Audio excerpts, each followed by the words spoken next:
There are definitely red flags that you should be keeping an eye out for when doing brand collaborations. While some brands simply may not know better and they're learning through influencer marketing, there are others who are preying on uneducated creators because they want to use or take advantage of you. So if you're an influencer or you want to be an influencer, these are the things that you should be cautious of or completely stay away from. What's up, friends? I'm Millie. I'm an influencer coach, and welcome back to another weekly video. As always, timestamps will be in the description down below because I value your time and you already know why you're here. So let's get into it. I've been pitched to by thousands of brands. Yes, thousands. I've gone back to check. In my 5 years of working with brands, I've made mistakes and been burned a few times, and I never want that to happen to you. So here's a list of a few things that you can keep an eye out for. Number one is simple, but it says a lot, and that's spelling. Whether they reach out to you via Instagram DMs or email, if their spelling is all over the place, that can be a red flag. I never understood why spelling or grammatical errors were a red flag, but for me, what I've noticed is oftentimes spelling can indicate there's a language barrier, which can make working together a little bit more complicated. I have worked with a brand where there was that language barrier where I tried to look past the grammatical errors or the spelling because I was like, well, it's paid. I like the company. I'm just gonna do it. But it ended up being a huge issue on the back end where there was miscommunication on the deliverables and they expected me to do a few things and I had to reshoot the content like 5 times. We went back and forth. It was a nightmare. Yes, spelling seems like a simple thing that you might want to look over, but it can indicate there would be a language barrier which could cause issues further down the line of the collaboration. Next red flag to look for is looking at the email address that is pitching to you. One time I got a pitch from Anthropology saying, hey Millie, we want to work with you. It's Anthropology. What's up? Let's work together. But when checking the email address, it was actually like @gmail.com. If it was really Anthropology, it would have said @anthropology.com or like @forever21.com. So if you're getting pitched to by businesses and you can't tell if they're legit or not, always check their email address. Of course, these larger businesses will have their correct @. Sometimes small businesses, small business owners, obviously they're startups. They might be using Gmail, but I'm talking big name brands. They're like, hey, we're Starbucks. We want to work with you. Check the email addresses. Make sure you're not getting scammed. The next red flag is when a brand reaches out to you, not able to link to their website or socials. If they're not willing to brag about their business and be like, hey, this is our business, this is our website, check us out. Here, we're also on these social, like if they're not bragging about their business, I feel like they have something to hide in a sense. When a brand reaches out to me, they're like, hey Millie, this is Lauren from Spreadshop. We want to partner with you. Spreadshop should be hyperlinked directly to their website. The email signature should have all these other links for me to easily check who the brand is, what their socials are. If you have to go out of your way, a brand pitches to you and they're like, hi, we're from blah, blah, blah, right? You have to go look up, oh, what is blah, blah, blah? You know, you look it up on Google. If you have to go out of your way to try to see what that company is, you're having a hard time finding them, trying to see what the product is that they're talking about, probably a red flag. Now, if you're wanting to land more paid brand collaborations, my favorite way to do that is using third-party platforms. These connect influencers to brands. And one of my top picks for this is SocialBook, who is also the sponsor of today's video. SocialBook is a top influencer marketing software for both brands and influencers. They provide endless social tools for content creators and brands alike. SocialBook helps you manage the entire collaboration process. You get to set your rates, find brands to partner with, and apply to campaigns that you're interested in. After you've applied, the partnership is organized under the My Offers tab, where you can keep track of all partnerships in process from application phase, in creation, all the way to completion. On top of that, there are a lot of other great tools and resources inside of your SocialBook account, like a media kit tool, a link in bio tool, and you could even set up affiliate links to get paid commission on products you love. You can create your free SocialBook account through the link in the description below to help you get your foot in the door with brand deals. Thank you, SocialBook, for sponsoring this video. The next red flag is ambassadorships or other opportunities where you still have to pay. If a brand is requiring you to spend anything out of pocket without them compensating for your investment, you're a customer. You're not an ambassador, you're not really a partner or an influencer with them. You're a customer because you're still paying to support their business. And I know there's like lots of ways to partner with brands. You can absolutely do partnerships like this, but 99.9999999% of the time, a brand reaches out and says, hey, we want you to be an ambassador. Here's your discount code, buy stuff from us. Red flag. You're a customer, you're not a partner. You're not an equal. There's partnerships where brands are like, hey, we have the product that we want to give you. It's on Amazon. So you actually have to place the order on Amazon. We'll refund you. But in order for you to leave a review, you have to have like a verified purchase. So you have to pay. That's happened before. I'm not going to say like it's very normal. I've only come across that a few times. But basically, if a brand is asking you to pay money out of pocket, maybe it's just shipping and taxes or shipping and handling. Maybe it's just things like that. If they're still asking you to pay without the plan to reimburse you, you could probably pass on that opportunity. The next red flag is anytime somebody comments on your photo or video or content saying DM to collab. They don't want to collab. It's a bot. Don't DM them. It's a waste of time. That's all I'm gonna say. Going along the lines of that, but in a different direction, the next red flag is anytime you get a direct message from an account saying that they're reaching out to you on behalf of this larger name, and they tag like, on behalf of @anthropology, I'm reaching out to you, and like the account is private and it's Janice, and you're like, what? Also waste of time. So a general tip, anytime a brand reaches out to you via DM, always try to direct them to your inbox. So if they're like, hi, we want to partner with you, and it's like a little DM, just reply and be like, yes, would love to partner with you. I manage all of my collaborations through this email. Please send me an email here.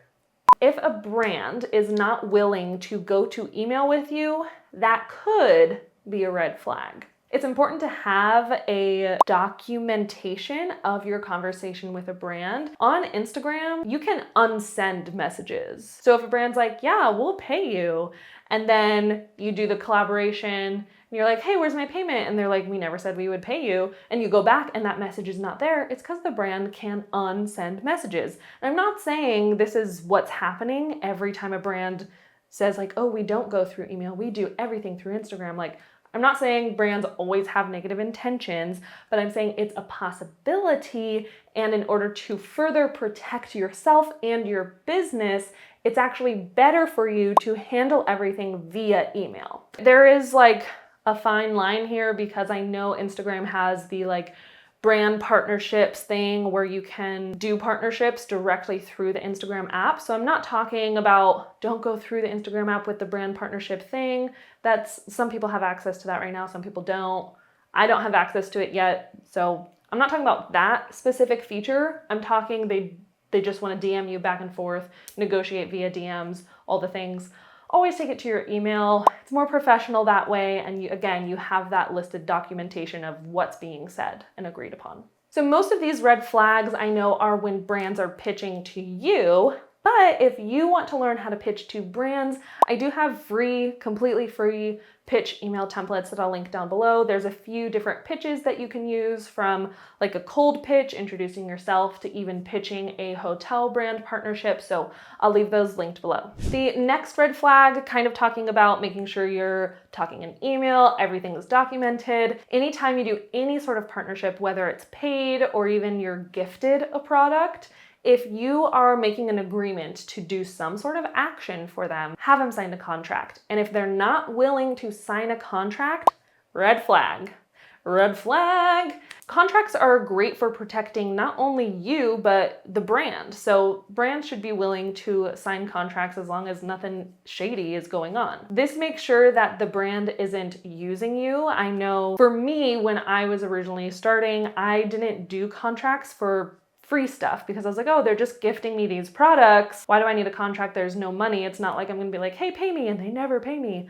But it's really important to protect yourself, even if it's free, because from my experience, what I found is even those free partnerships Brands are going to try to milk as much as they can out of you, even if you didn't agree upon it before. So maybe the only thing I agreed upon was to leave a review. Like, hey, send me this free product, and in exchange, I'll leave you a review. So they send it to me and I leave them a review, and they're like, well, actually, we wanted you to leave the review on your Instagram and TikTok and YouTube. Like, we wanted you to do a social media review. And I was like, well, you didn't say that before. You just said on your website. And so there's like a lot of back and forth where they are trying to milk as much as they can out of you, because they're like, we already gave it to you for free. You need to do these things for us now.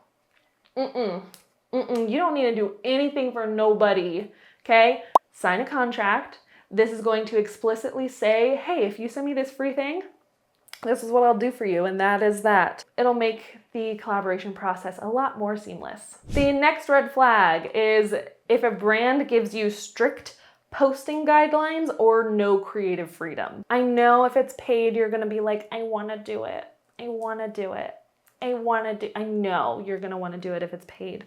But if they are being really strict on what you say, they give you a script, they're like, hey, you have to pose this way in your photo, you have to say this specific thing the entire ad, you have to do this, and there's no freedom or creativity for you, pass, hard pass. The reason brands should be reaching out to you is because of what you're already doing online. They see what you're already doing and they're like, man, this person would be a great face for us. This would be a great voice for us, a great platform for us to connect with their audience. Obviously, like, they want to use you to speak to their audience, but they should trust you know how to talk to your audience better than they do. So if a brand gives you strict posting guidelines or like a script, just let them know, hey, thank you so much for this script. However, you reached out to me and I know my audience best.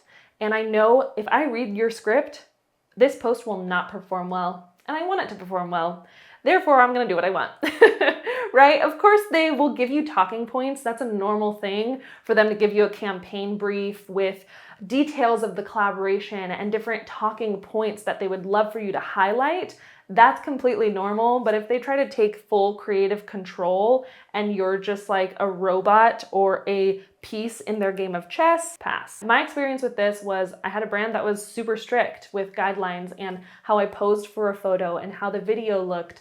Those posts tanked. They sucked because I wasn't able to do things my way, and my audience was able to immediately recognize that's not Millie's voice. This is an ad, we're out. So just be upfront and tell the brand, hey, if we do it this way, it's not gonna sit well with my audience. Stand up for yourself and your audience. All right, the last red flag. This is when you are looking through your contract. The brand's like, we're able to move to email. You're talking back and forth, you're negotiating, you agree on a post date, on deliverables, all the things. They send you the contract and you sign it and you send it. No, don't sign it and send it. You need to read it before you sign it. Read the contract. If in the usage rights clause or anywhere in the contract there is the word perpetuity, red flag, okay? What is perpetuity, you might ask? Basically just means forever. So oftentimes this will be in the contract when the brand's talking about usage rights and their ownership to the content you're creating for them. So if I do an ad in this video and I'm like, this video is sponsored by SocialBook, and SocialBook's contract, they say, we own your sponsored segment in perpetuity. That means they own that segment for forever. They could do whatever they want to it, whenever they want to it, for however long they want to. Basically, they own your face for forever, and they could use your content whenever they want. This is like, not like a nightmare, but no content creator should be giving their face up for forever to another company. This could hurt you with future partnerships. Like if I give Starbucks perpetuity of my face, like I create them a TikTok and they're like, hey, we want to own this in perpetuity, and I give them that usage.